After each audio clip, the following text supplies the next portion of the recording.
George's Marvellous Medicine, Chapter 10. Grandma, from high up on the rooftop, could see everything that was going on, and she didn't like what she saw. She wanted to be the centre of attention, and nobody was taking the slightest notice of her.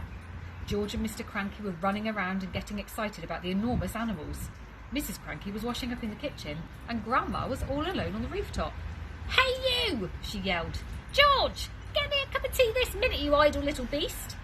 "Oh, don't listen to the old goat," Mr. Cranky said. "She's stuck where she is, and a good thing too." "But we can't leave her up there, Dad," George said. "What if it rains?" "George!" Grandma yelled. "Oh, you horrible little boy, you disgusting little worm.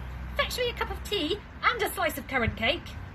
"Oh, we'll have to get her out, Dad," George said. "She won't give us any peace if we don't."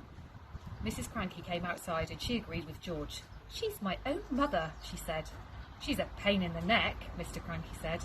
"I don't care," Mrs. Cranky said. "I'm not leaving my own mother sticking up through the roof for the rest of her life." So in the end, Mr. Cranky telephoned the crane company and asked them to send their biggest crane to the house at once. The crane arrived 1 hour later. It was on wheels and there were 2 men inside. The crane men climbed onto the roof and put ropes under Grandma's arms. Then she was lifted right up through the roof.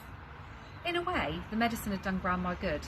It hadn't made her any less grumpy or bad-tempered, but it seemed to have cured all her aches and pains, and she was suddenly as frisky as a ferret. As soon as the crane had lowered her to the ground, she ran over to George's huge pony, Jack Frost, and jumped onto his back. This ancient old hag, who was now as tall as a house, then galloped about the farm on her gigantic pony, jumping over trees and sheds and shouting, "Get out of my way! Clear the decks! Stand back, all you miserable midgets, or I'll trample you to death!" and other silly things like that.